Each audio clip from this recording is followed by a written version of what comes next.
Oi? Bom para Bela. Não, com certeza. Até botei aqui, vou botar no nosso grupo lá para a gente poder... Boa noite, pessoal. Boa noite, Boa Alexandre. noite.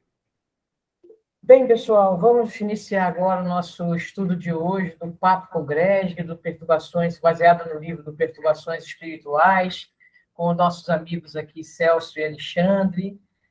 Pedimos nesse momento que Deus Pai, nosso Senhor Jesus Cristo e os benfeitores de luz se façam presentes para que nós possamos começar esse trabalho tão importante de reflexões, que Deus possa iluminar Alexandre e Celso, para que eles, mais uma vez, possam trazer reflexões, eles possam trazer lições, né, e vivências para o nosso aprendizado. Então, pedimos permissão para iniciar o trabalho, assim seja, graças a Deus.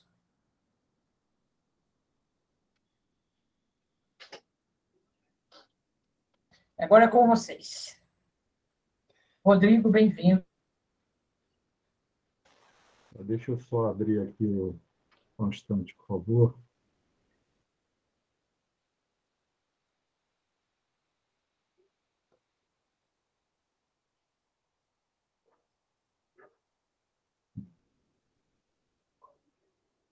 Nossa, meu segundo monitor queimou.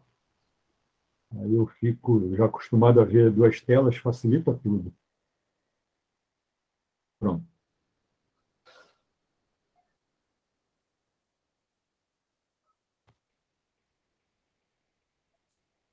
Estão vendo aí, né?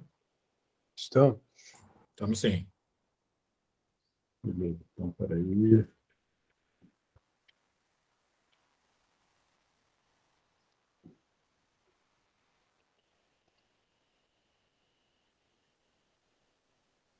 Aqui.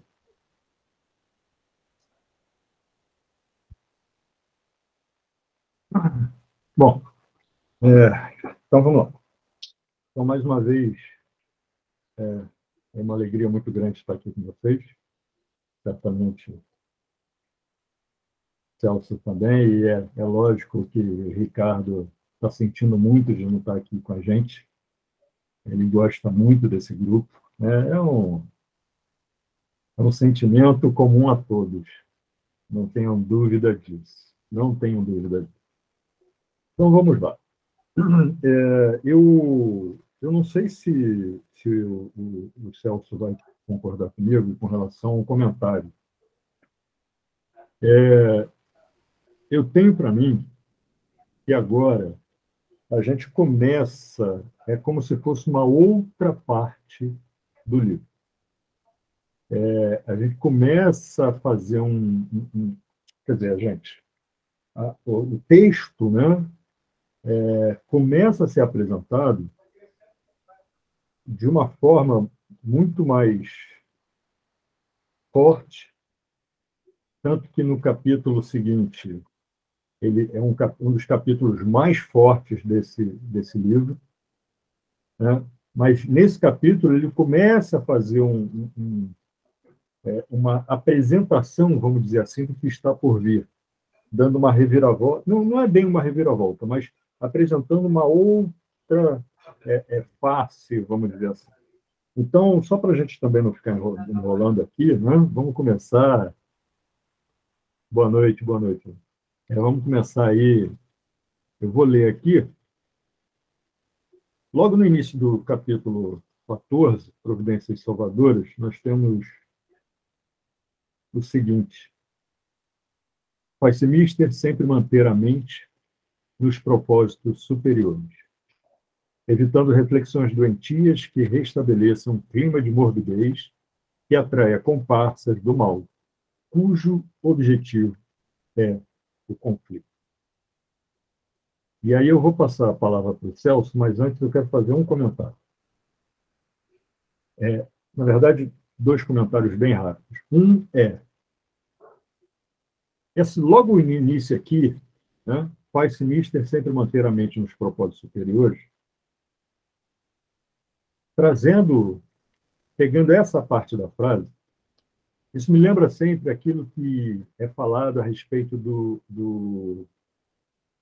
das leis naturais e divinas, das leis que Moisés apresentou, das leis que Jesus veio para desmistificar e dar uma abordagem nova e ampliar, e das leis que o próprio Espiritismo vem para explicar, debater, passar, e lembrar que, e aí é que vem o que a gente considera como mais importante, as leis que regem esses propósitos superiores, como aqui estão escritos, como aqui está escrito, essas leis, elas jamais, a gente sempre brinca, mas é uma grande verdade, a gente não pode, por exemplo, se a gente pega assim, o Evangelho segundo o Espiritismo, tem lá, Evangelho não, está no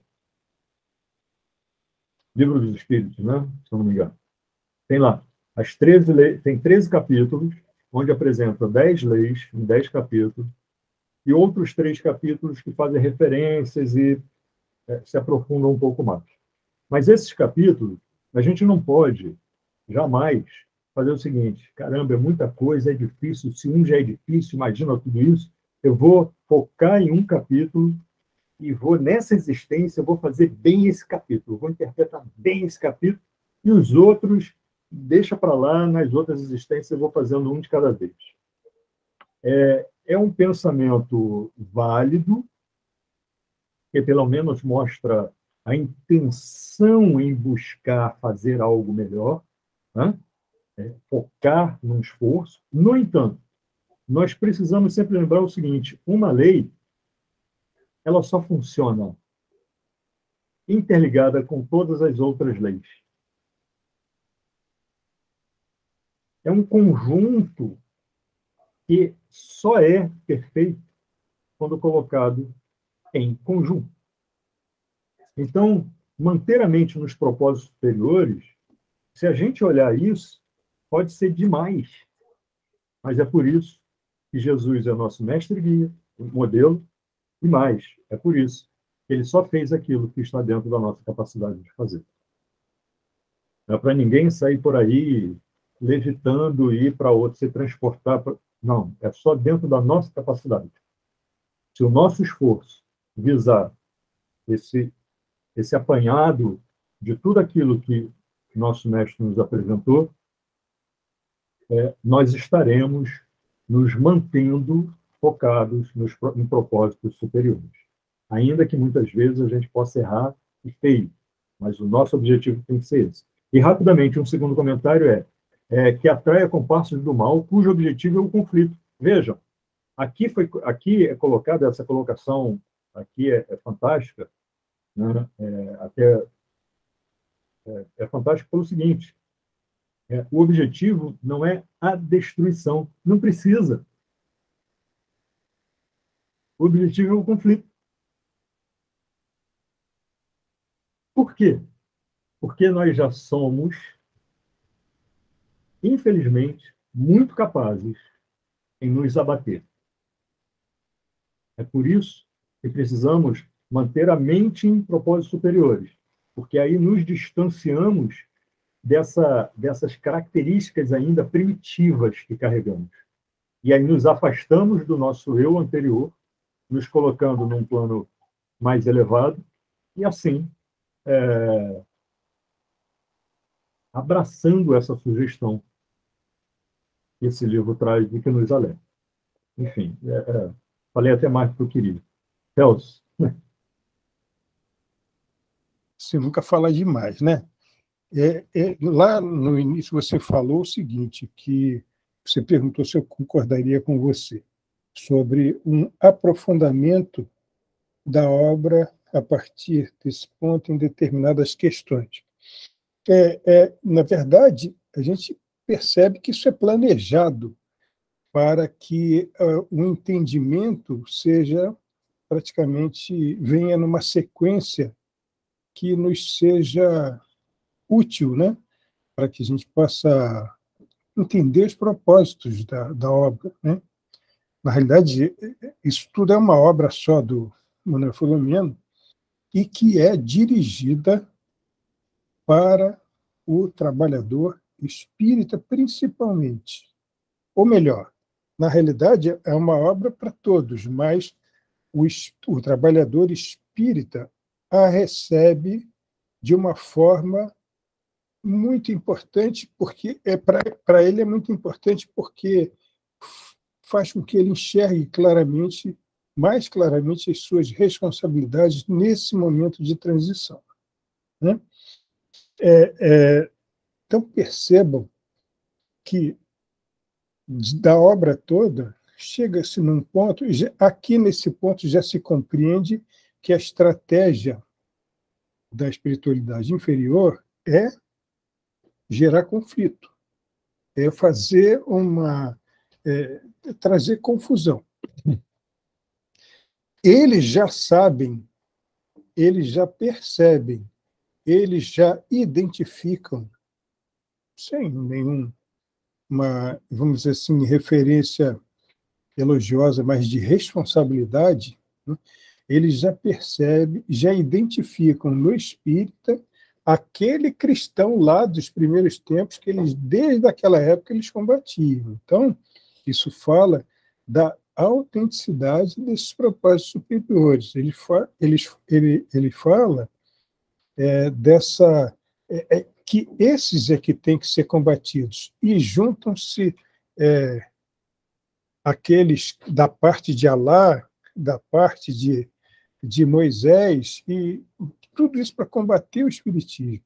Então, isso realmente chega num ponto em que a gente vai entendendo claramente o seguinte: vigilância deve ser a nossa maior preocupação nesse momento, porque eles nos conhecem também e eles sabem justamente onde pegar mais na irascibilidade, no orgulho, no destempero, na vaidade, em todas essas situações, porque nós estamos dentro lá da casa espírita, mas entrar na casa espírita, isso não modifica ninguém. Não modifica ninguém. O que modifica a criatura é a obra, é o trabalho, porque o trabalho traduz a sua compreensão da responsabilidade, né? Então, simplesmente estar no templo, isso a gente já fazia lá atrás, nos caminhos religiosos anteriores, porque nós éramos mais dados às exterioridades, a todas essas coisas. Agora a gente já compreende que é preciso a ação, e para que a ação seja pura, é imprescindível a vigilância. Então, não estranhe esse ataque que está havendo, né, contra essa vigilância, buscando desestabilizar. Porque, percebam, você vai aparecer várias vezes, eles querem atrapalhar, eles querem conflitar. Qualquer coisa que possa prejudicar, eles estão usando, né? Então, isso é importante, sim, importante para que nós compreendamos, sem o menor temor, porque nós não temos que temer nada. Nós temos que ser coerentes para com aquilo em que nós acreditamos e nos mantermos firmes nos nossos propósitos. Agora, eu que falei demais só de represália, viu, Ulisses?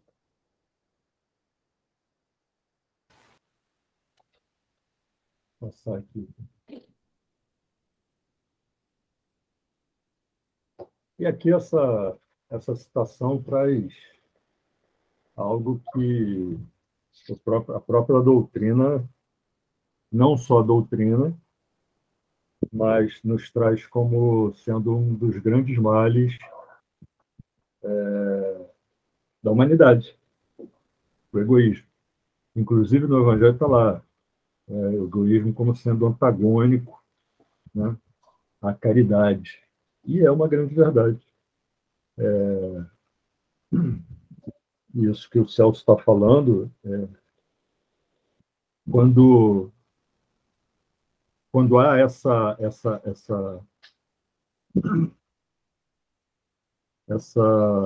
identificação por conta daqueles que se colocam como nossos inimigos, porque não são, né? Na verdade, é como, assim, de um tempo para cá, acho que isso tem ajudado bastante. Comecei a olhar, escutei uma coisa e eu falei assim, rapaz, isso faz sentido. É o quê? Esses que se colocam como nossos inimigos, comecei a olhar como um irmão ou uma irmã que tem inveja de algo que eu conquistei. E aí, por causa disso, às vezes me trata mal, às vezes... Porque não entende que, na verdade, aquilo que um de nós conquista, quando é feito com o coração, é para dividir. E não para... não para proveito único próprio, mas sim de todos, né? E aí a gente percebe, está equivocado e por isso se sente mal e por isso acaba atacando, porque não entendeu. Mas a gente está entendendo, ou pelo menos a gente está buscando entender. E nesse processo, esses que são mais... se tornam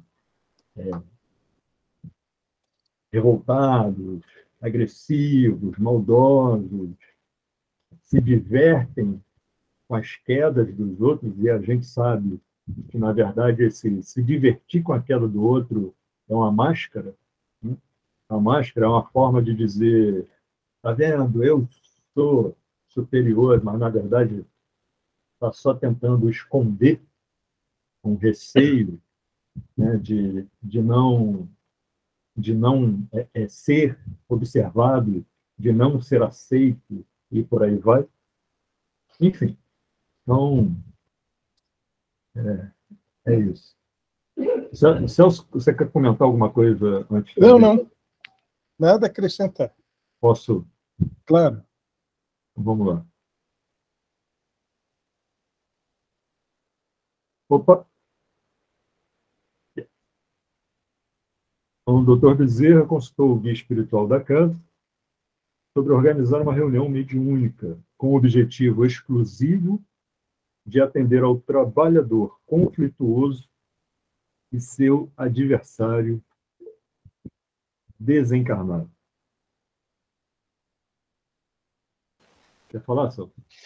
Então, relembrando, essa era uma situação em que havia uma discussão e tinha, principalmente, um trabalhador que influenciava outros, que ele queria contestar. Era alguém que queria contestar, porque dizia que estava tudo errado e tal.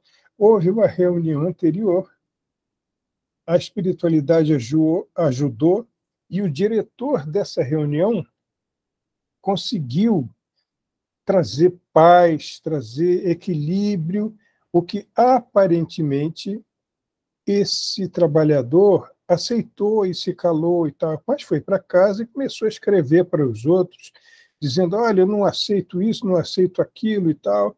E esse trabalhador conflituoso era justamente esse que recebia essa influência, né, desse adversário desencarnado. Vejam bem que aqui ele é adversário, encarnados e desencarnados são adversários. Mas o que estava acontecendo? Esse desencarnado estava usando esse trabalhador para trazer conflito, para depois que ele errasse bastante, largar ele com as consequências dos erros que ele cometesse, né? Então, vejam que a estratégia deles faz parte, eles querem atrapalhar, né? E a gente fala isso, mas não é que falte caridade às nossas palavras, não. Alexandre falou um pouco a respeito disso, né? Porque nós já lemos muito a respeito disso. Nós podemos ter lá decorado o capítulo Amai os vossos inimigos, a gente compreendeu o seguinte, que não se combate aquele que, da parte dos desencarnados, vem atrapalhar a gente, não se combate com a mesma moeda, conflituando também, ou, muito pelo contrário. Nós não sabemos o que de culpa nós temos antes. Nós não sabemos se o verdadeiro algoz somos nós. Então, que nós tenhamos, pelo menos, sensatez de nunca, em momento nenhum, desejar o que quer que seja de mal a esse que nos agride. Porque é justamente isso que nos é induzido a sentir. Às vezes no desespero, às vezes quando nós nos vemos entre encarnados numa situação em que nós não concordamos com nada, mas queremos não, isso eu não aceito. Cuidado. Cuidado.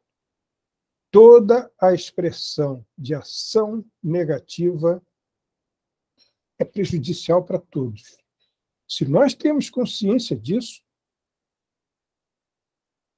nós temos que parar para pensar.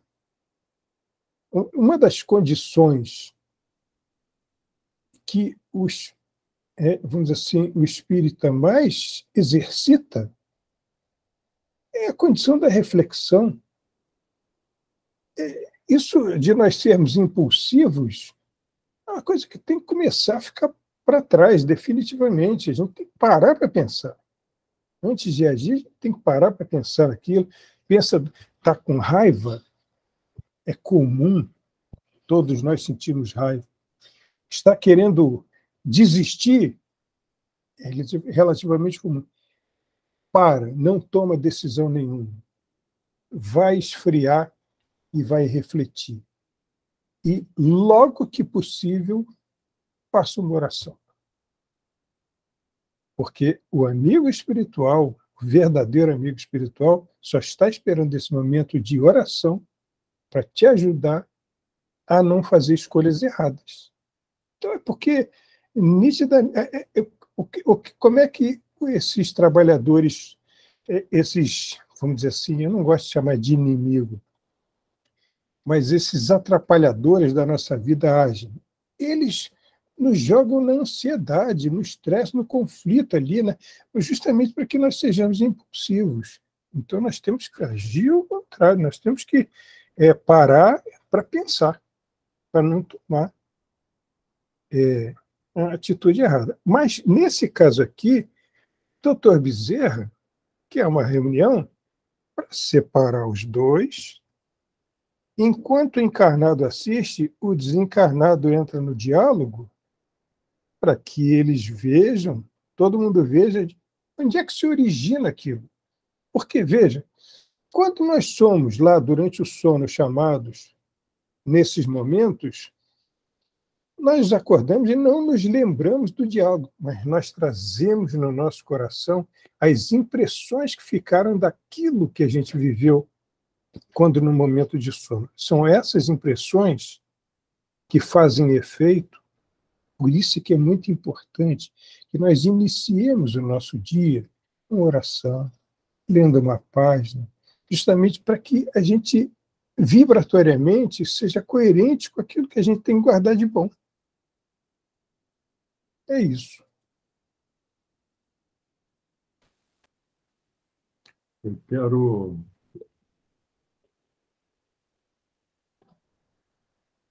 Matheus, você pode falar, tá? Traz sempre contribuições maravilhosas.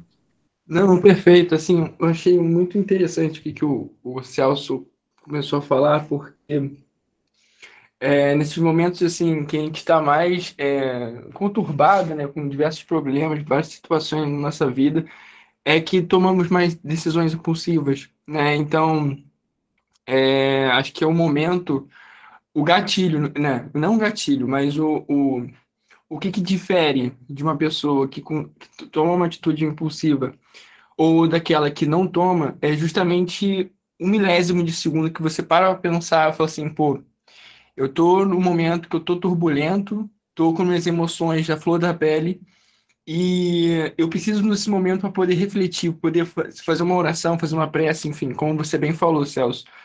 E precisamos mesmo fazer esse exercício para poder não deixar com que nossa impulsão, né, nosso lado, né, botando um pouco do Freud, né, sobre isso, nosso lado id, né, acho que tipo dessa impulsão, desse do nosso lado mais instintivo, mas totalmente inconsciente, totalmente irracional, né, tomar conta do nosso ser. Então a gente acaba nos conectando com irmãozinhos que estão ali para poder nos afetar, né? Ver com que a gente não vê o nosso sucesso, nossa realização, nossa superação, né? Então, tipo, eles sabem exatamente o ponto certo aonde poder afetar, exatamente onde é o seu calcanhar de Aquiles, né? Então, mas acho que diferencia e engraçado, né? Pensando nisso, o quanto isso, a espiritualidade amiga utiliza disso para também fazer com que você possa melhorar, né? Ela não é totalmente contra isso, né? Lógico que ela vai estar lá te apoiando, fazendo todo o suporte, o aporte que precisa para que você não ceda isso, para que você possa superar esse momento, né? Mas com que talvez aquele momento de explosão seja o momento que você precisava para poder refletir depois, entendeu? Por mais que tipo seja algo inconveniente, mas também não deixe de ser aprendizado. Tudo na vida é aprendizado, não deixa de ser. Então, era isso. Eu gostei muito da fala do. Achei muito pertinente e é isso. Perfeito, perfeito, maravilhoso. E é curioso, né? Eu estava aqui pensando, enquanto o Celso falava, e você também, Matheus, como é que, quando a gente interioriza esse conceito do quanto é importante a gente manter o, o, a nossa mente, a nossa sintonia com os propósitos superiores, né, com as vibrações mais elevadas, quando a gente conseguir realmente entender isso, tudo o que hoje nos incomoda, o que hoje nos escandaliza, o que hoje nos revolta, tudo isso será trazido ao ponto da reflexão, do entendimento, da aceitação, da compaixão, enfim, a gente vai conseguir olhar as coisas de uma forma mais leve. Né? Por exemplo, outro dia, num estudo, estávamos falando sobre a questão dos filhos que são, não é excluídos, não, eles são... Menosprezados. Não, não é menosprezados, é rejeitados. A palavra nem rejeitados, mas essa se aproxima mais, pelas mães.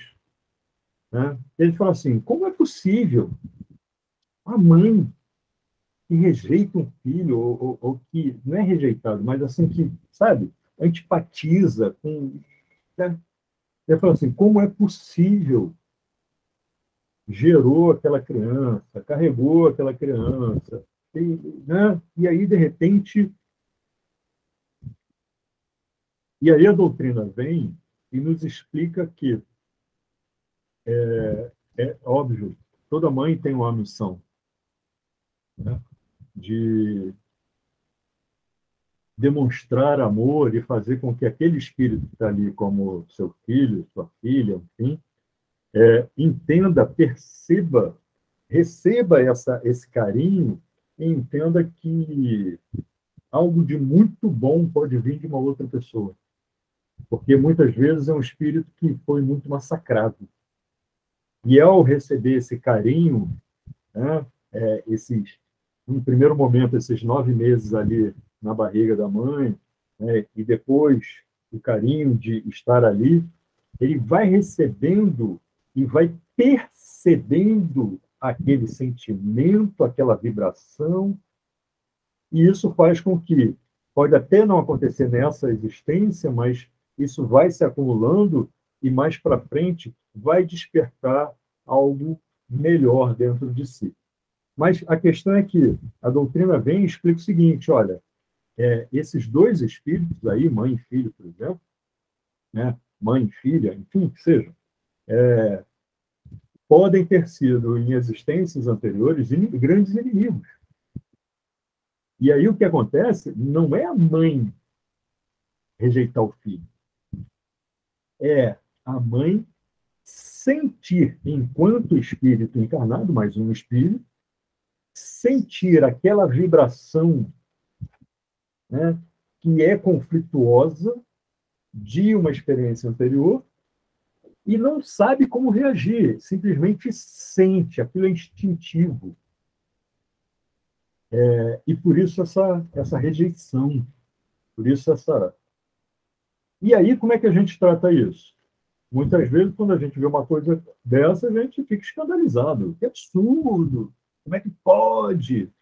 Mas a doutrina vem nos dizer o seguinte, está aí, ó, primeira frase, manter a mente nos propósitos superiores. E aí, quando a gente traz o entendimento, o ensinamento de Jesus passa por um mínimo de entendimento e traz para a nossa vida, a gente fala assim, caramba, eu preciso perdoar, eu preciso ser compassivo, eu preciso aguardar o tempo do outro, porque eu também tive o meu tempo, e as coisas vão, né, construindo um cenário onde eu digo o seguinte, poxa, aquilo que normalmente iria me escandalizar, eu tenho que parar, pensar e fazer a minha parte para que aquilo se estabilize, para que aquilo desça a um nível mais tranquilo. Porque quando eu me escandalizo, a energia que eu estou gerando, a energia que eu estou vibrando, é terrível e só vai alimentar aquele conflito. E é isso que a gente quer trazer como reflexão, como primeira reflexão nesse momento, porque quando aquela situação acontece e a gente olha para aquilo e fala, nossa, que absurdo, eu estou alimentando algo ruim. É por isso que eles dizem, o objetivo é o conflito, porque é tudo que basta. O restante é a gente que faz. Então, é aquela coisa, nós precisamos quebrar o tabu, precisamos sair da caixa, precisamos nos transformar, porque senão, tudo que esses irmãozinhos que estão ali cheios de medo, e é por isso que eles reagem tão mal, precisam fazer dar uma picada. Vai ser o suficiente para a gente cair capado no chão. Então, a gente precisa internalizar essa informação e colocar em prática. Podemos ir adiante? Podemos.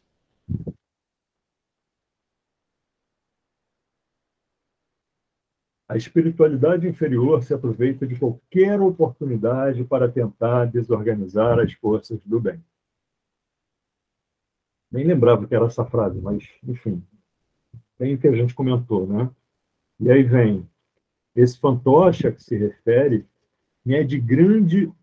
Isso aí a respeito de um diálogo, de uma situação, né? Esse fantoche a que se refere me é de grande utilidade na batalha que travamos contra os fanfarrões espíritas. Certamente que agora já não se mata o corpo, mas se fere profundamente a alma, através de bem urdidas calúnias, dos campeonatos de vaidade, das disputas pelas glórias terrestres, que mascaram a falsa humildade. Porque eles entendem que essa humildade que a gente busca, que ainda não é, né, perfeita, mas que a gente busca colocar em prática, é uma falsidade. Porque seria mais fácil, se fosse falsidade, para corroborar o fato desses irmãozinhos estarem certos. Mas é justamente o contrário, eles estão equivocados, né? Só que muitas vezes também eles conseguem enxergar a humildade frágil que nós colocamos em prática, né? Então, tem esses dois pontos. Então, Essa situação aí é quando a médium, quer dizer, é interessante que durante a madrugada eles trazem a médium no estado de sono, despertam a médium e trazem também o trabalhador encarnado conflituoso que vem com o seu obsessor junto. Aí eles chegam lá, separam o obsessor do trabalhador e a psicofonia desse obsessor, né? E que começa a se manifestar falando esse fantoche é o trabalhador encarnado que sofre a influência dele, né? Me é de grande utilidade na batalha que travamos contra os espíritos, né? Ele fala aqui o seguinte: certamente que não se mata o corpo, mas se fere profundamente a alma, através de bem urdidas calúnias, dos campeonatos de vaidade, das disputas pelas glórias terrestres, que mascaram a falsidade. Então, quando a gente lê isso, a gente fica pensando, poxa, mas como é que eles conhecem a gente? Como é que isso se dá? Quando eu estou aqui, eu que estou encarnado, eu estou falando com uma pessoa na minha frente, eu olho a imagem dessa pessoa, lido com essa pessoa, e essa pessoa pode estar sorrindo, ela pode estar me falando um monte de coisas positivas, mas por dentro ela pode estar sendo o oposto daquilo que ela quer aparentar, aquilo que ela quer que eu pense dela, né? Então, o desencarnado, ele lida com o S, que é o espírito, é aquele que realmente não consegue conter o impulso da raiva. O corpo está ali sorrindo, mas o espírito está com raiva. Quer dizer, o ser espiritual está ali expressando a verdade dos seus sentimentos, e isso o trabalhador desencarnado vê. Ele vê isso, como ele quer a desgraça daquela pessoa, ele estimula esse tipo de coisa. Aí que vem as calúnias, vem todas essas coisas. Por isso é que eles nos conhecem tanto, né? Porque eles lidam com o sentimento, com a verdade que eles veem. Fora do corpo, a gente não fica falando as coisas. Lá é a verdade mesmo, né? É aquilo que a gente sente. Por quê? Porque onde é que está o nosso perispírito, nosso espírito nesse momento? Está aqui mesmo, junto do corpo físico. A diferença é que eu tenho essa vestimenta física aqui, a qual eu posso imprimir um monte de aparências que falseiam a verdade que existe por dentro. Lá, o desencarnado, por isso que o obsessor vai lá e se junta aquele que ele está obsidiando, porque e nem ele está sofrendo influência. Nem sempre é isso. Às vezes ele está propiciando essa influência com aquilo que ele está sentindo. Por isso é que nós temos que vigiar os próprios sentimentos, né? Então, é nessa situação aqui que o espírito está se manifestando. Ele está dizendo, esse cara me é útil. É útil porque ele está numa posição-chave ali que eu posso fazer com que ele expresse um monte de besteira lá, ele vai arrumar uma confusão danada lá, vai fazer um monte de calúnia, aí é a nossa vitória, é tudo que ele quer, né? E por que isso acontece? Por causa da nossa falta de vigilância. Lá atrás, quando o Alexandre começou a ler, por que ele falou lá de sintonizar com os propósitos superiores? É justamente para que nós... Aquilo é a expressão da vigilância, né? Olha lá, manter a mente nos propósitos superiores. Eu posso eu sou cheio de defeitos e expresso comumente esses defeitos, mas eu tenho consciência de que eu estou aqui para me reformar. Olha, nesse grupo, vez por outra, aparece de forma muito útil um questionamento. Poxa vida, estão dizendo que nós temos que ser bons, esse negócio todo, mas como é que a gente vai conseguir fazer isso se a gente é tão mal por dentro, a gente inveja, a gente sente todas essas coisas? Essa é a herança daquilo que eu cultivei no passado. São os impulsos gerados por tudo aquilo que eu vivi antes.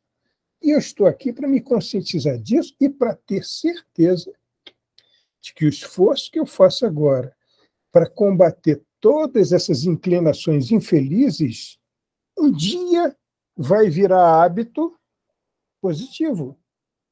Depende da minha insistência, depende da minha fé no lado positivo da vida, depende da minha resiliência, né?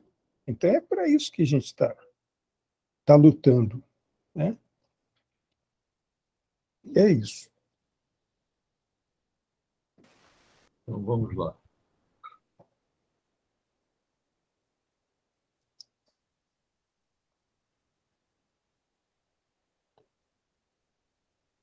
Complexo da consciência. Né? Temos todos os pés fincados em pântanos putrefatos.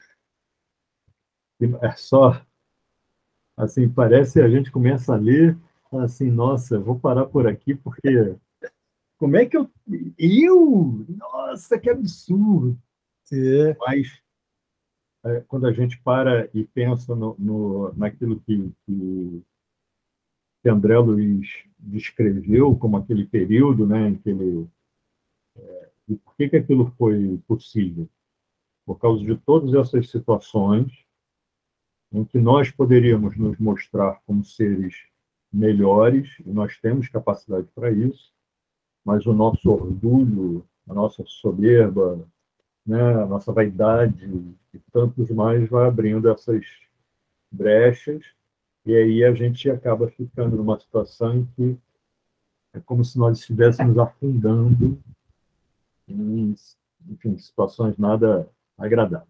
Mas aqui, todos temos os pés fincados em pântanos putrefatos que remanescem de distantes períodos, quando os impulsos dos instintos básicos eram mais fortes do que os sentimentos elevados de amor e fraternidade, quando a ignorância das leis da vida dominava as mentes e as emoções.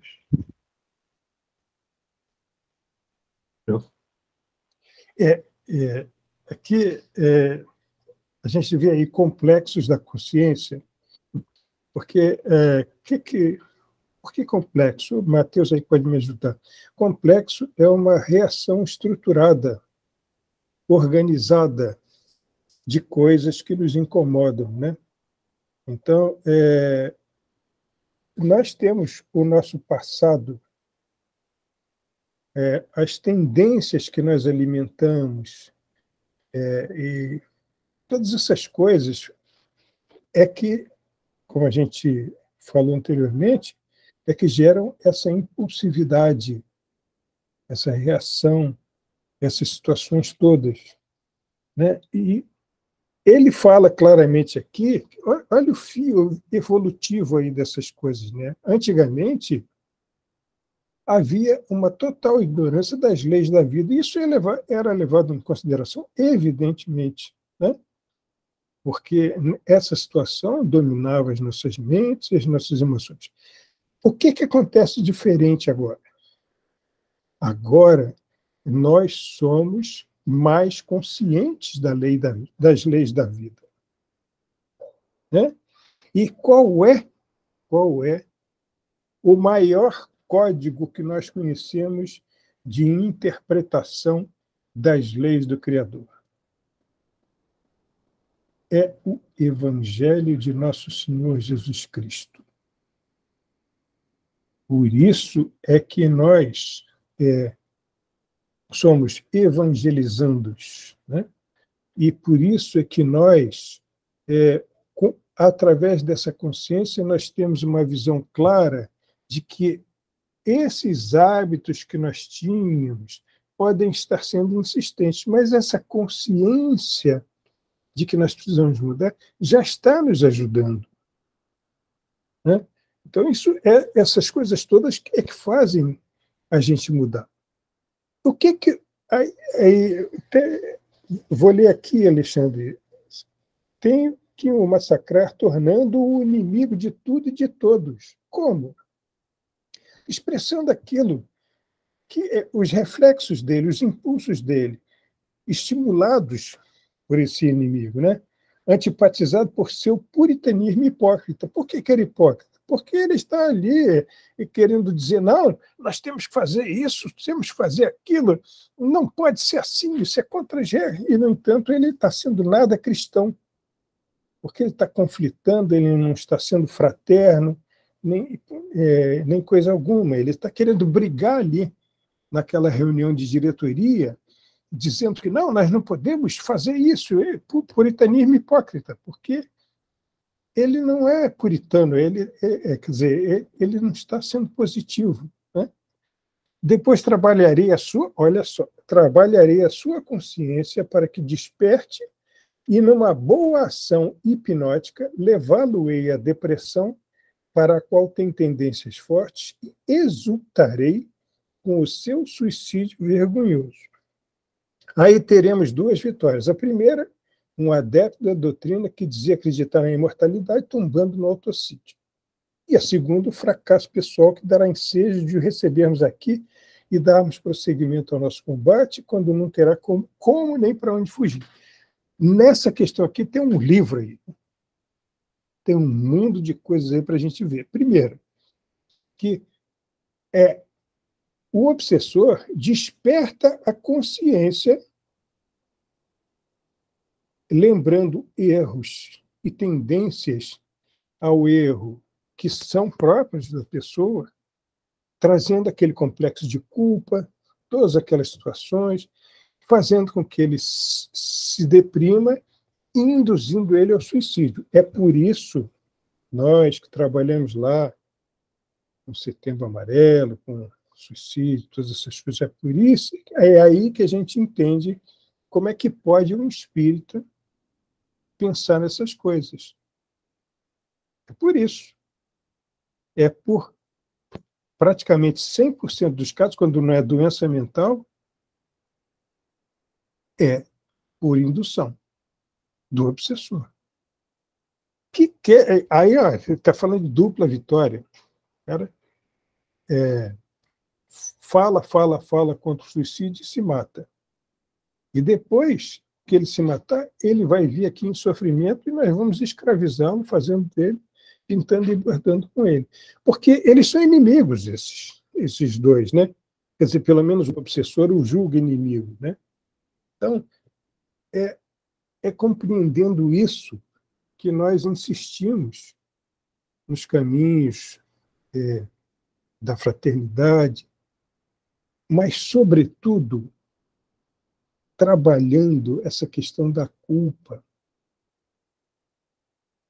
Todos nós erramos, todos nós. Então, não adianta que nós fiquemos remoendo essas coisas. Mas, se nós estamos aqui, é como se o nosso Pai nos estivesse dando a oportunidade de refazer o equilíbrio. Então, tudo bem, nós erramos, mas vamos parar de pensar na culpa. Parar de pensar nessas coisas. Primeiro, que isso aí estimula a má influência. E segundo, que eu tenho que ter tempo e condição de trabalhar no bem. Porque é trabalhando no bem que eu vou compensar esses erros que eu cometi. Ora, se eu ficar aqui pensando no que eu fiz de errado a vida inteira, ficar sendo alfinetado pela consciência por essas coisas. Claro, a consciência funciona, a consciência é a expressão da lei. Tudo bem, compreende isso perfeitamente bem. Mas ficar pensando na culpa, eu tenho que usar esse tempo para fazer coisas boas. É mesmo chateado, mesmo triste, entrar lá e ajudar o irmão. Porque é esse esforço que eu fizer que vai fazer com que eu possa amealhar mérito que me compense dos erros que eu cometi.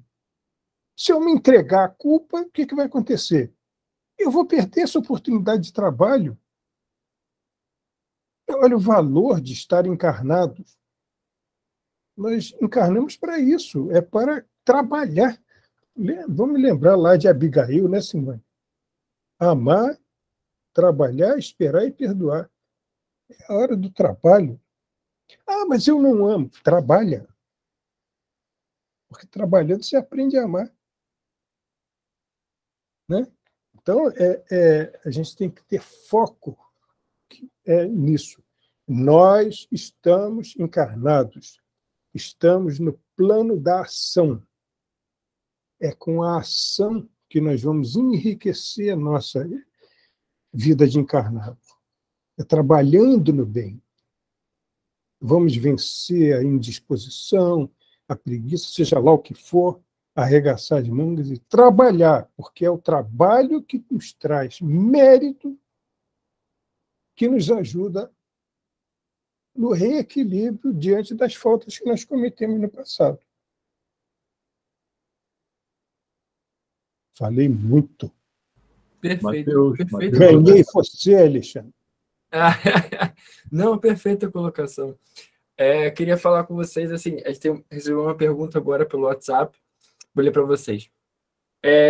Amigos, por que os gênios do mal são tão organizados e corajosos e o bem tão indisciplinado e covarde?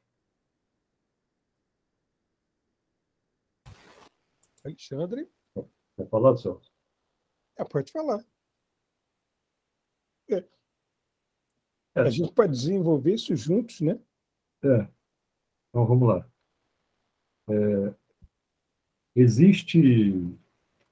Nós temos uma... Bom, acho que o Celso pode até falar muito melhor do que eu a respeito disso, mas só dar uma introdução. Nós temos uma necessidade muito forte de ter controle sobre as coisas. E quando alguém muito inteligente aparece e mostra uma direção, consegue nos cativar. Tá? Deixa eu dar um passo atrás só para fazer um comentário que vai fazer mais sentido. Primeira coisa que é muito importante a gente lembrar é o seguinte: muitas vezes, quando nós não temos um direcionamento, não temos um parâmetro, como, por exemplo, Jesus, nossa interpretação, ela fica à mercê dos nossos impulsos. E os nossos impulsos, até, né, como Mateus, como você comentou agora há pouco, o Celso também já falou, nossos impulsos, eles ainda são muito primitivos. Mas aí vem a inteligência e começa a dar um sentido a esses impulsos. E quando isso acontece, como não existe um parâmetro como Jesus, um parâmetro realmente forte,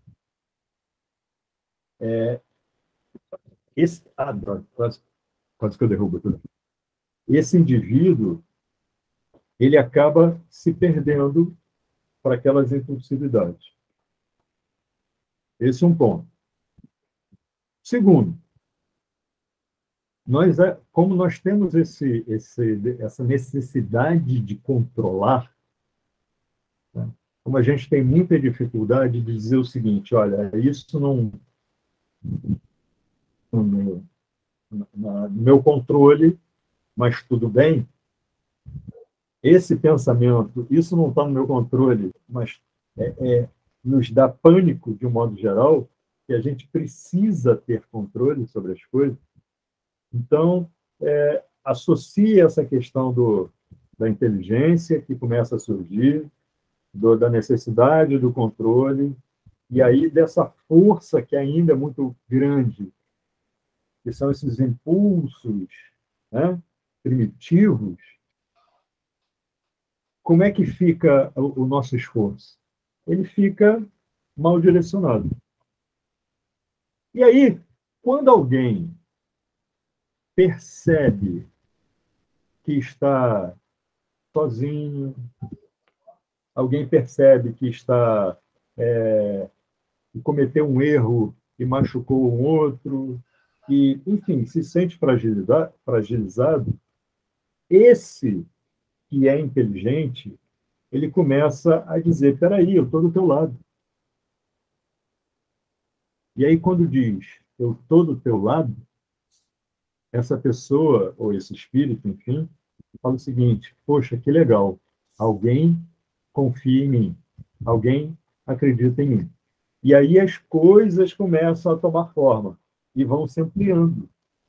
Então, por isso que a gente tem um capítulo, lá dentro de um capítulo que fala sobre os falsos profetas, lá no Evangelho. É preciso ter muito cuidado com os falsos profetas. Porque, às vezes, um indivíduo, um espírito, encarnado ou desencarnado, enfim, mas um espírito desencarnado, que começa a dar um direcionamento, né, para aquelas nossas necessidades, para aquelas nossas fragilidades. E esse indivíduo, ele tem uma inteligência muito grande, aí começa a coordenar todo um esforço, e essa é a maneira como nós vemos, tá? E aqueles que estão fragilizados ao redor encontram nesse uma tábua de salvação. E aí ele diz, você faz isso, você faz isso, você faz aquilo. E ninguém diz não, cada um faz a sua parte. E aí a visão de quem está de fora, que olha para essa estrutura, fala assim, caramba, eles são muito organizados. E essa organização, ela é formada em cima do medo daqueles que ali estão. E eles têm medo de dizer, não, eu não vou fazer isso. Não, isso está errado. Por quê? Porque eles foram aceitos. Porque eles encontraram um lar, uma família. Então, esse medo é que faz com que eles sigam as instruções piamente. Porque não querem perder isso. Diferente daqueles que se dizem, eu estou colocando aqui, que se dizem, lembrando daquela questão da humildade falsa, né? Ou da... como é que está? Onde que está aqui? Da hipocrisia também. Né? Então, você pega esses que falsamente dizem vamos seguir o ensinamento de Jesus, e aí um fala uma coisa, outro fala outra, mas eu não quero seguir o que o Celso falou, muito menos o que a Simone falou, nem tampouco o que o Marco falou. Por quê? Porque a minha ideia é melhor. A minha ideia é mais palpável, a minha ideia é mais correta. E aí pronto, olha a desavença entre nós. Mas aqueles que combatem a mensagem de Jesus não fazem isso por medo. E nós entramos em conflito o tempo todo. É por isso que o lado de lá, vamos assim dizer, é por isso que o lado de lá é tão organizado, ou pelo menos parece ser tão organizado, enquanto o lado de cá é tão desorganizado. Porque o nosso orgulho não nos permite dizer Poxa, você falou um negócio, eu não concordo, mas não vou sair desse barco, não. Estamos juntos nesse barco. E nós vamos chegar, em algum momento, num ponto de convívio, de bom convívio, para nos fortalecer. Porque não vou permitir que nos separem e nos tornem mais fracos. Então, basicamente é isso. Quer dizer, na verdade, eu não sei se eu viajei muito aqui, de repente ficou confuso, mas, assim, essa noção de que o mal é muito organizado e o bem é desorganizado é por causa do nosso orgulho. Se a gente deixar o orgulho de lado, a gente vai olhar um no outro, nos olhos dos outros, e vai dizer, ó, não somos iguais, somos diferentes sim, mas temos pontos em comum. Que tal a gente, cada um, segurar no ponto em comum do outro e com isso nos tornarmos fortes?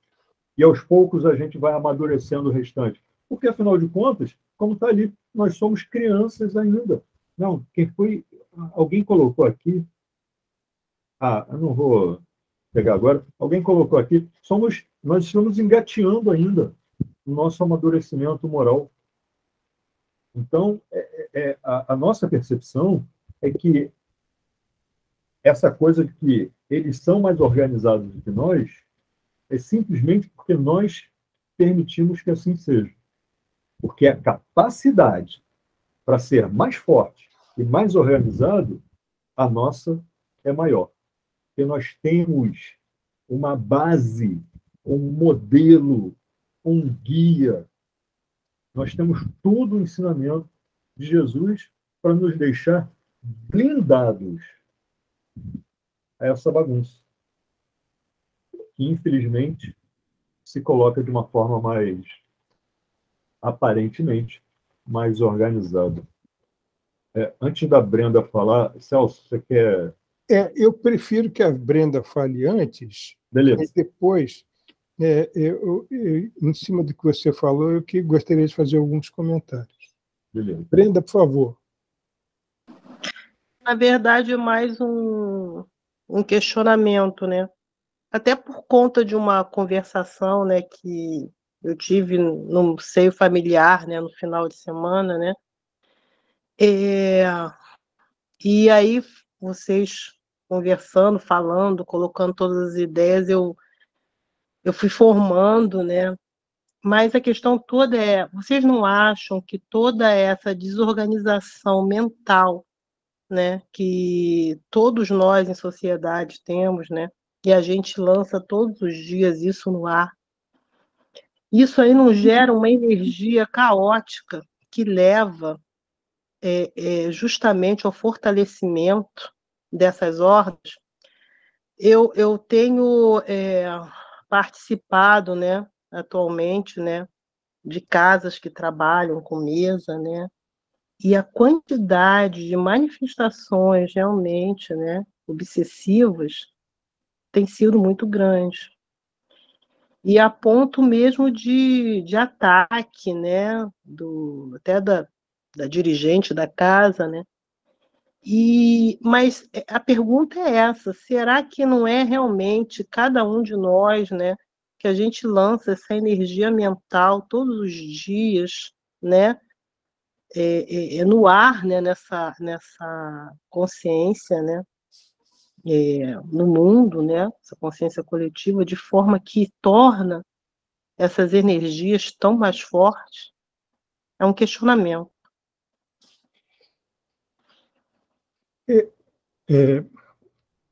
Posso falar? Não, já acabou, pode falar. Olha, vamos figurar uma situação aqui. O Brenda, na realidade, você falou em consciência coletiva, né? Expressão coletiva. Na realidade, é uma expressão coletiva de falta de união. Porque o que acontece? No mundo dos desencarnados, o que nós vemos é um personalismo muito grande, um egoísmo muito grande. E isso que resulta e que faz com que seja perceptível uma verdadeira desorganização defensiva.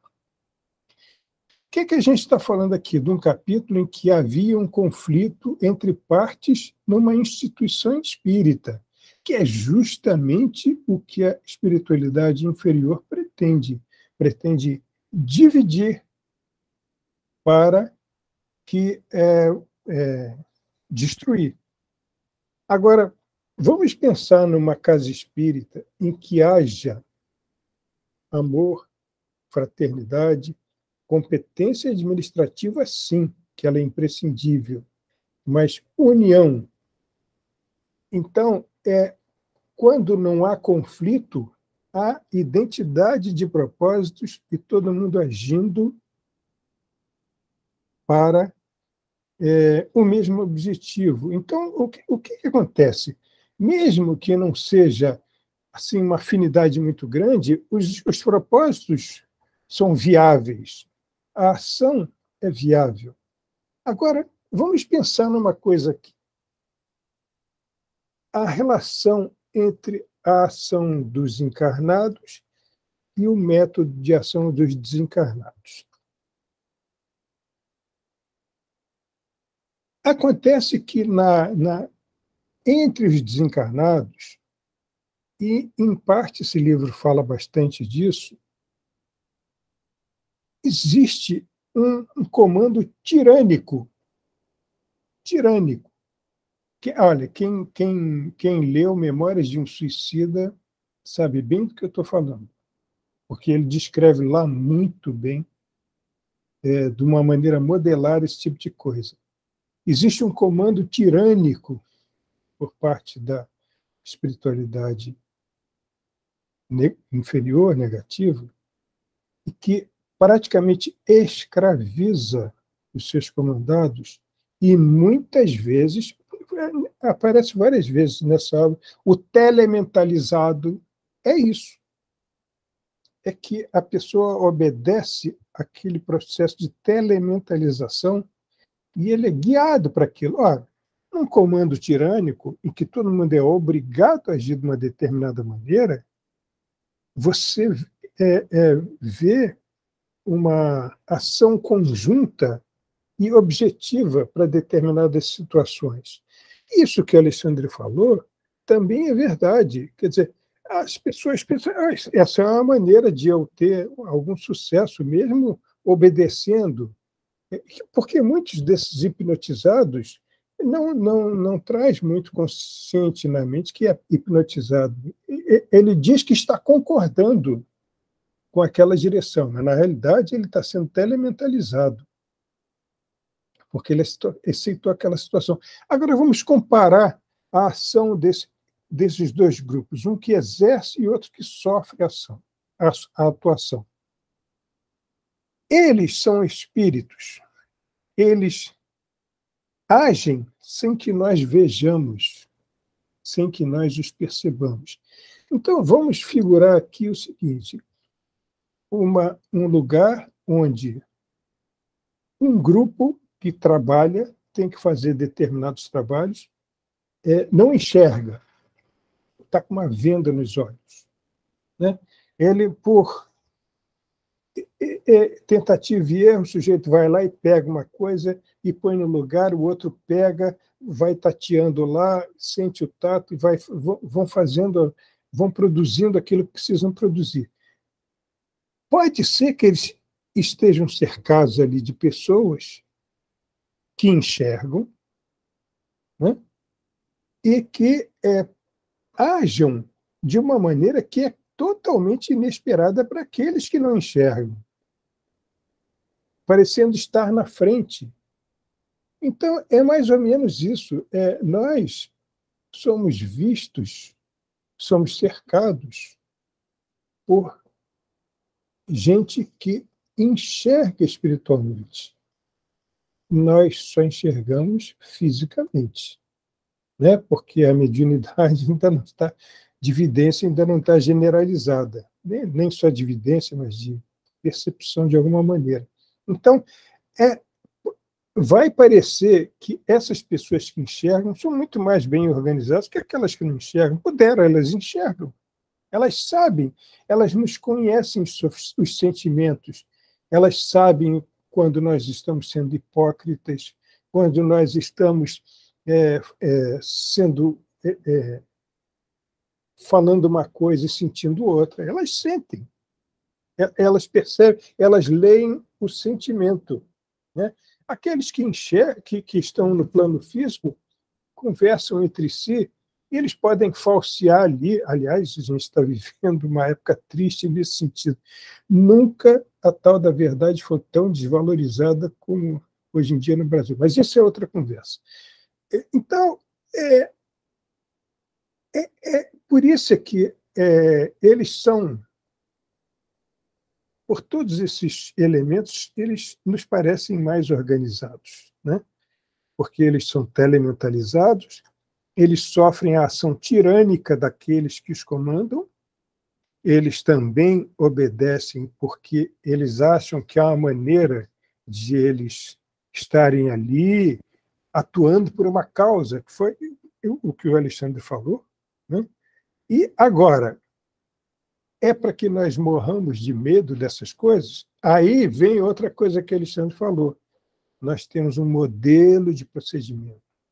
Nós temos consciência daquilo que é certo, dentro dos nossos limites de compreensão, dentro dos limites do esforço que nós fazemos para compreender as leis de Deus. Mas nós temos consciência disso, nós temos um modelo a seguir. E é seguindo esse modelo que nós nos defendemos disso, né? Quantas vezes você sente impulso de fazer uma coisa ali contra o irmão, aí vem a consciência, lembrança daquilo que é correto, aí fala, não vou me segurar aqui, não vou falar agora não, que eu estou com o coração pesado, estou nervoso, vou falar depois. E é assim que a gente vai negando esse tipo de influência negativa. Então, se eles têm particularidades aparentemente engenhosas na organização das suas ações, nós temos bem claramente os propósitos de nos organizarmos através do amor, da compreensão, da fraternidade e de tudo aquilo que é positivo. E se nós estivermos unidos nesse sentido, ninguém pode nos mal influenciar.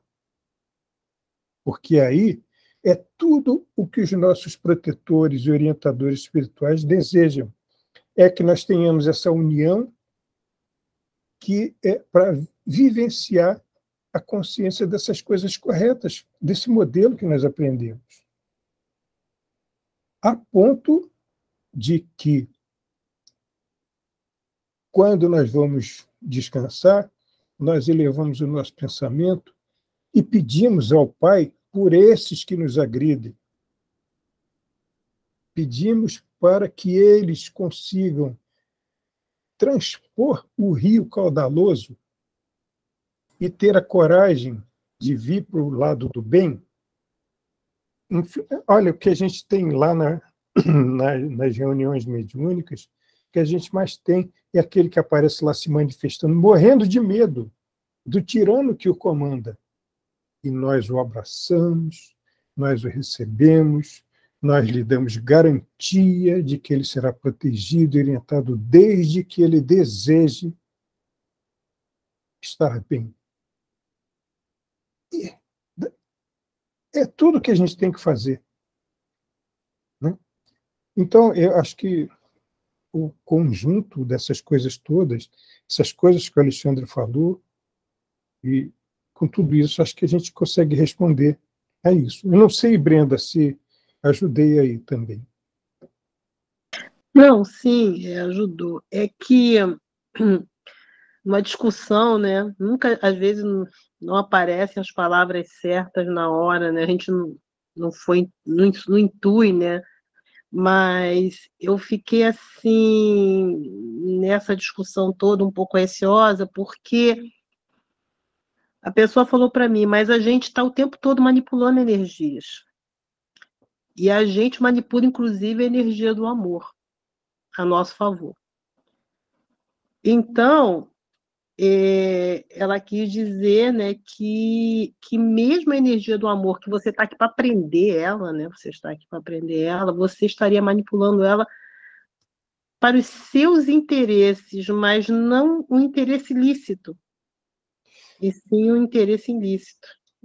Veja, esse é um conflito não tão incomum quanto se pense, né? O uso interesseiro das coisas positivas. É assim, quando você percebe que você está sendo interesseiro, essa já é a ação da sua consciência, né?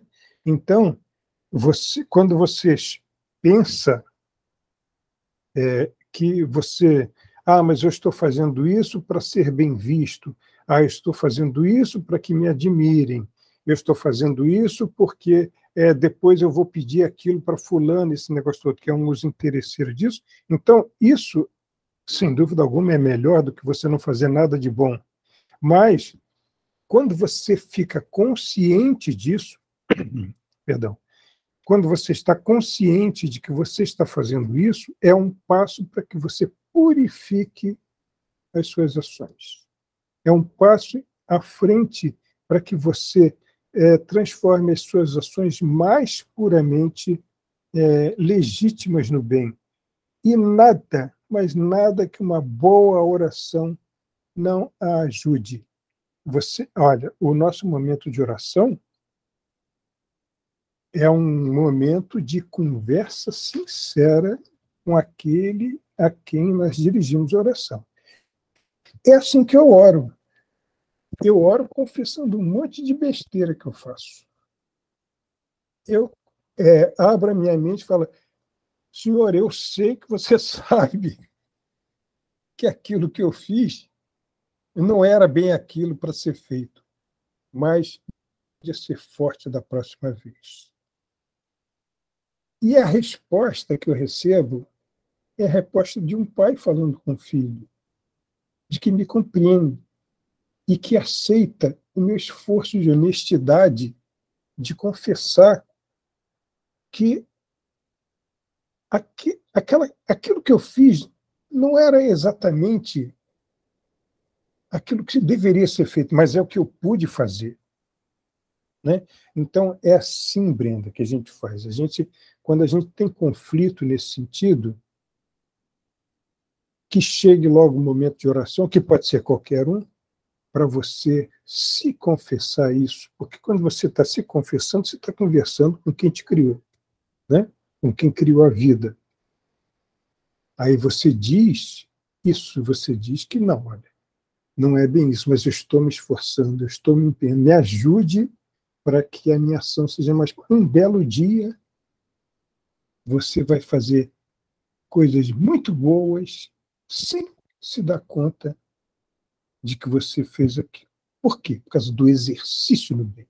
Nós precisamos exercitar o bem. Quem estiver esperando ser bom para agir direito, não vai agir. Vai desencarnar e não vai fazer nada aqui. Nós não temos que nos ver como boas pessoas para agir certo. O que nós temos é a primeira ação. É o resultado da ação. É o exercício no bem que nos faz bom. Não é se imaginar bom para agir certo. Nós não somos bons. Nós erramos tanto. O que nós precisamos é ação no bem. Né? Então, de erro em erro, Brenda, a gente vai purificando a nossa ação. A gente vai acertando cada vez mais e melhor. Se me permite? Claro. Houve uma época em que eu fui representante daquele Deus de Moisés, sabe? Irado, castigador, não sei o que e tal. E quando meu filho fazia alguma coisa, eu ficava muito chateado, eu brigava, eu isso, eu aquilo. Hoje eu gosto de pensar que eu passei daquela fase, sou mais como um representante do Deus de Jesus. Por quê? Porque, às vezes, meu filho faz alguma coisa, ou fala alguma coisa, ou ele não faz quando deveria, no meu entendimento, deveria ter feito. Eu simplesmente digo, não digo. Eu o abraço e afago, dou um beijo nele, e a gente continua. E se eu, com todas as minhas imperfeições, eu não vou nem começar a listar, senão vão me derrubar aqui, vão me tirar da live. Mas se eu, com todas as minhas imperfeições, sou capaz de hoje respirar e dizer, através de uma atitude, que é me calar e afagar meu filho, eu te amo e eu estou aqui. Se eu sou capaz disso, imagina esse, que é nosso Pai, nosso Criador, né? Em todo esse formato que Jesus nos apresentou e que a doutrina espírita vem para nos explicar ainda mais, para reforçar. Então, esse Deus que nós estamos aprendendo a entender um pouquinho é aquele que, quando a gente erra, fala assim, mais um erro, né, meu filho? Não tem problema, não. Sabe por quê? Porque daqui a pouco as possibilidades de erros, elas vão acabar. E tudo que restará é o acerto. E é justamente isso que Jesus vem nos apresentar. A possibilidade de aprendermos através dos erros e chegar no ponto em que nós não teremos dúvida naquilo que pensamos, sentimos e agimos. Então, não tenha dúvida. Faça. Se questione. O que Jesus ia fazer? Ah, Jesus faria isso aqui. Pô, mas se eu pensar, se eu interpretar errado a vontade de Jesus? Acontece. Acontece. Mas é nessa busca que a gente erra até o ponto que, opa, caramba, entendi. É isso. Que bobeira que eu estava dando.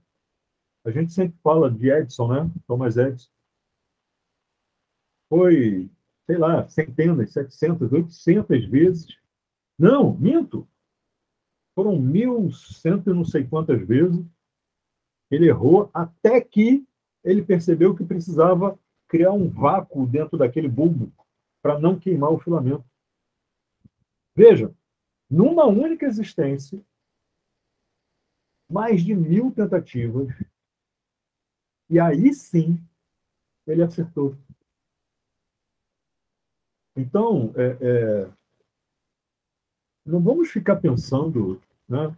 Ah, outro dia eu estava questionando, estava conversando, e aí aquela coisa assim, poxa, mas se eu sei que o que eu faço de bem me retorna, será que eu não, ao fazer algo de bom, eu não estou fazendo para trocar? Bom, eu várias vezes, eu confesso, várias vezes eu me questionei. Até que eu parei, eu falei, peraí, mas qual é o objetivo, o meu objetivo de fazer algo de bom para o próximo? É receber algo em troca?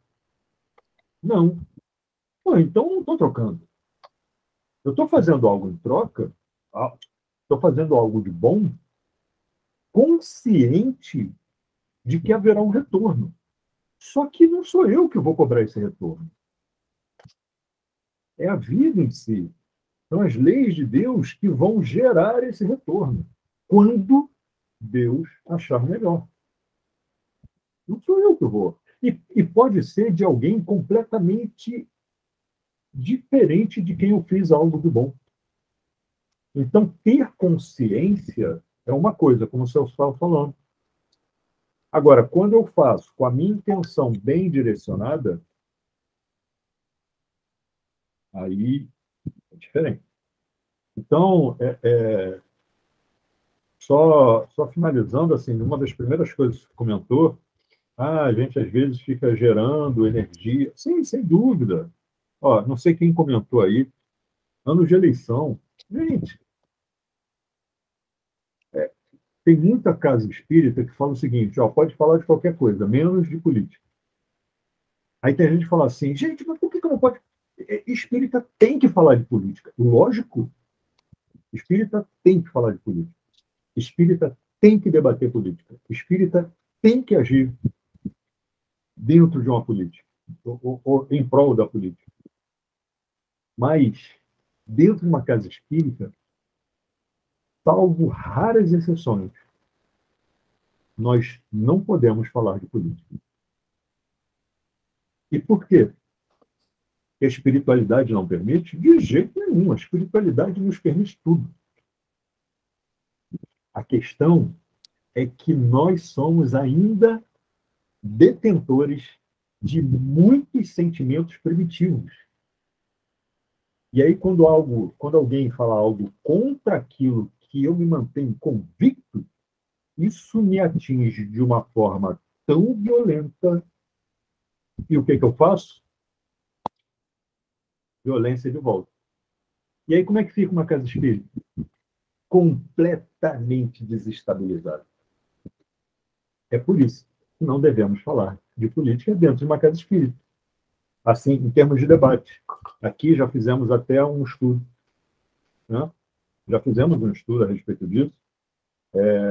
E devemos fazer outros estudos, mas sempre com muito cuidado. Porque certas situações nós não estamos preparados ainda para vivenciar. E aí sim, se a gente não toma esse cuidado, nós estamos alimentando tudo de pior. Tudo de pior. Alexandre, eu acho que a gente tem que passar a palavra para a Simone, porque Verdade. eu pensei que era 8:45, mas acho que passou um pouquinho. Nossa, 10:01. Simone, desculpe. Desculpe, Simone. Está maravilhoso. Nossa, não tem que desculpar, não. Nunca tem que desculpar, pelo contrário, a gente acaba se perdendo mesmo na hora pelas coisas que são trazidas. Bem, gente, nesse momento, pedimos que todos se concentrem, vamos fazer a prece de encerramento. Mestre Jesus, que a tua luz nos afaste do caminho das trevas que tantas vezes projetamos em nós mesmos. Que a tua inspiração possa nos ajudar na tomada de decisões do dia a dia, que por vezes nos é tão complexa, que nunca sejamos instrumento do mal para o nosso próximo. E, Pai, Mestre de amor, que a sua bondade nos ensine a sermos melhores a cada dia. Com muita gratidão no coração pela oportunidade que tivemos hoje de estudos, muita gratidão ao Alexandre, ao Celso, pelo Papo com Gresg, por essas reflexões. Vamos encerrando aqui o trabalho de hoje, pedindo a Deus, mais uma vez, que tudo aquilo que aprendemos hoje fique nos nossos corações e que possamos colocar as lições do nosso dia a dia. Que Deus esteja conosco e nos abençoe. Graças a Deus. Graças a Deus. Graças a Deus.